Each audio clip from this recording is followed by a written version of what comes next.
El paradigma dominante hasta ahora se expresa en cada disciplina del conocimiento. Y se expresa en la física, se expresa en la biología y se expresa en nuestra disciplina, a la que hace más de cerca al tema de hoy, que es la psicología. Entonces, por ello, el modelo fundamental, el modelo principal de la corriente fundamental de la psicología contemporánea es la que nació a principios del siglo XX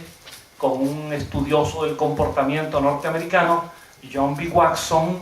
que con la teoría del behavior, de la conducta, estableció la idea de que los seres humanos solo son organismos que responden a una visión de conducta y que la psicología, para ser una ciencia, debía simplemente ubicarse en el estudio de lo que es medible, lo que es visible, que es el comportamiento. Y a partir de Watson vino todo un desarrollo de la psicología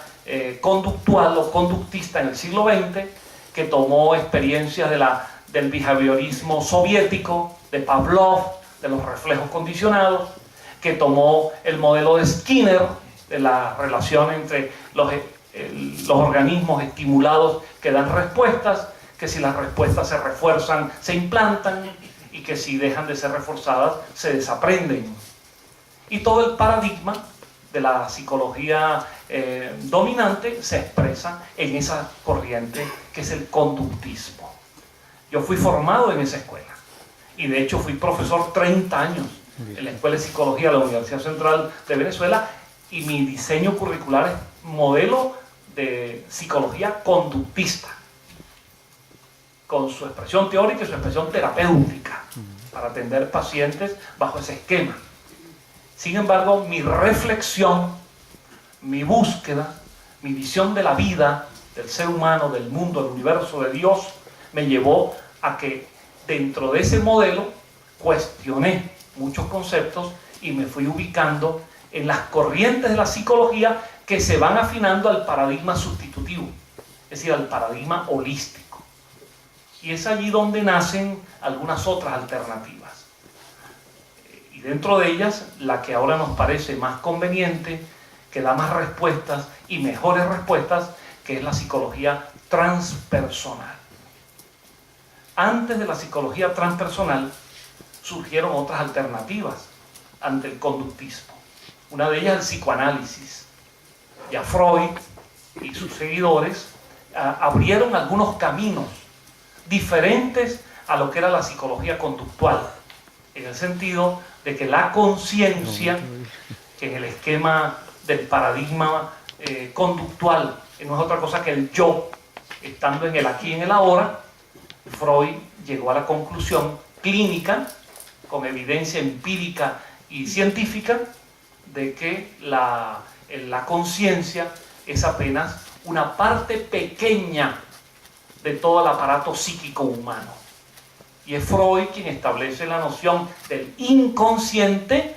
como un banco de datos psíquico superior a la propia conciencia. Y de allí surge, de ese aparato psíquico diseñado por Freud, surge toda una estrategia terapéutica a partir del análisis de los sueños, de la interpretación libre de las ideas, las asociaciones libres, para que el psicoanalista sea capaz de descifrar qué está pasando con la personalidad de alguien y cómo ayudarlo terapéuticamente. Pero ya en el propio psicoanálisis surgieron estudiosos y pensadores que dijeron: el maestro Freud ha logrado muchos avances, pero se podría ir más allá por la vía del psicoanálisis. Y es cuando aparece uno de sus grandes, al principio alumnos, pero luego un disidente, como fue el gran psiquiatra suizo Carlos Gustavo Jung, que diferenciándose del psicoanálisis, estableció las bases de la llamada psicología analítica. Y en lugar de creer que los seres humanos nos reducimos a un inconsciente personal, que solo tiene que ver con la herencia y con los factores hereditarios, se fue a una visión mucho más amplia del ser humano, y del inconsciente personal pasó a formular su conocida teoría. Conocida, digo yo, porque es mencionada, no porque sea comprendida y mucho menos estudiada, su visión del inconsciente colectivo, es decir, de que los seres humanos estamos unidos por eventos a lo largo de toda la historia humana e incluso a lo largo de toda la historia de la evolución, desde las formas iniciales de la vida hasta el Homo sapiens, todo el proceso filogenético de la especie, unidos por experiencias comunes. Y eso Jung lo ponía en evidencia a partir de una constatación muy clara, y es que cuando se estudian las creaciones culturales o las creaciones mitológicas de los seres humanos, se encuentra que pueblos, civilizaciones, sin contacto entre sí, histórico-geográfico, sin embargo formularon las mismas teorías, los mismos mitos y las mismas creencias. Como decía Jung, como si fuera que una masa sumergida de depósito de información común une a toda la humanidad, de la cual emergen algunas montañas, algunos picos, o dentro de ese océano emergen algunos icebergs, como se dice aquí en España, algunos icebergs, para mostrar cómo por encima están esas demostraciones de cultura, sin embargo están unidas por debajo, dentro de un proceso del inconsciente colectivo. Y eso hace, y esto es importante para lo que luego diremos de la conciencia, eso hace que en cada ser humano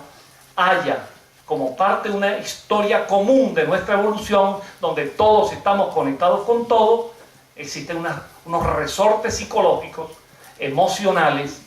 llamados por Jung arquetipos, que hacen que cuando somos tocados por un estímulo, somos tocados por una idea, o por primera vez nos encontramos con una persona, o con un libro, con una cultura, una información, se produce una resonancia afectiva, porque está tocando simbólicamente o en forma concreta, está tocando resortes vitales de cada uno de nosotros. Entonces Jung deriva un psicoanálisis de mayor visión amplia, pagando el precio de los prejuicios. Es decir, ya los propios psicoanalistas clásicos u ortodoxos freudianos no soportaron que un pensador, aunque fuese psicoanalítico, fuera capaz de formular hipótesis diferentes. Porque en los seres humanos se produce, yo creo que aquí en Jaén la profesora Mari Carmen lo habrá sufrido, igual que otros, se producen eso que hemos llamado alguna vez las alergias a los cambios. Es decir, las resistencias a que todo debe permanecer como era y no tener apertura a los cambios. Jung, siendo un gran psiquiatra, fue estigmatizado y fue lastimado por todo tipo de acusaciones cuando, por ejemplo, se atrevió, siendo un gran psiquiatra en Suiza ya consagrado, se atrevió sin ningún prejuicio a escribir el prólogo del libro del I Ching, y eso le costó el peso de las estigmatizaciones académicas. Mas, sin embargo, era un hombre que iba adelante y por eso dejó una obra en esa dirección. Entonces, el psicoanálisis es una tendencia que aproxima hacia el ser humano, pero no llega a ampliarse en otras dimensiones. Surge entonces en América del Norte otra visión adicional. Surge la llamada psicología humanista, que es una psicología de la comprensión del ser humano, en el sentido de que atender a un paciente, o como decía Carl Rogers, una figura fundamental de la psicología humanista, atender al cliente no significa atender a un número ni a una ficha, sino a un ser humano. Cuando en una ocasión yo dictaba una conferencia sobre Rogers y la psicología específicamente humanista, y yo le decía a mis alumnos en la universidad, muchos de ellos que estrictamente están en la corriente materialista y conductual, y son mis alumnos, y yo les decía que les recordaba, por si hacía falta, cuando ellos continuamente hablan de organismos, y en la traducción de los textos en inglés se traduce al español, los pacientes son organismos. Yo siempre les recordaba que nosotros somos psicólogos y no somos veterinarios, que estamos atendiendo a seres humanos, seres humanos con emociones, con desniveles psicológicos, con pasiones, con sentimientos. Y en ocasiones, hablando de este mismo tema, de psicología humanista, ante colegios de médicos, también me permito recordarles que la humanización de las terapias es un avance importante en la propia terapia. A veces médicos y a veces enfermeras ocurre que actúan de esta manera, quizás por la masificación de los servicios médicos o quizás por deshumanización, quién sabe si por mercantilización. A veces llega el médico a pasar revista en la mañana al paciente que ha dejado en la noche hospitalizado y el médico le pregunta a la enfermera: ¿cómo amaneció el 47? Y la enfermera le dice: el 47 se murió, doctor. Ese médico jamás supo el nombre del paciente. Posiblemente la enfermera sí, que tiene un trato más directo, pero aún así se habla del número 47 o el 23 está mejor, como si se tratara de fichas, de objetos, de máquinas, de cifras de una estadística y no de seres humanos. Entonces el impulso humanista en la psicología, en la medicina, en las ciencias contemporáneas, fue un notable avance para tratar de despojarnos de ese barniz pesado de que solo nos guiamos por una lógica racional o racionalista al extremo,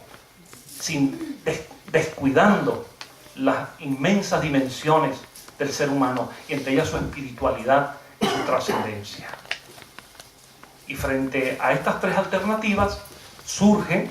en los años 70 y 80 del siglo XX, surge como una derivación de la escuela humanista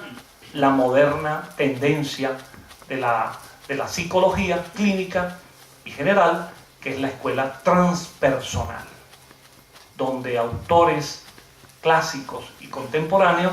se han hecho muy conocidos del público. Incluso no hace falta ser psicólogo, ni médico, ni enfermera, ni profesional para conocerlos, porque los trabajos de Abraham Maslow, trabajos de Charles Tart, de Ken Wilber, de Stanislav Grof y de muchos otros, de Asayoli, de una gran cantidad de investigadores en Europa, en Japón, Estados Unidos, están presentando esta alternativa dentro de la psicología contemporánea, que es el enfoque transpersonal, que está anunciado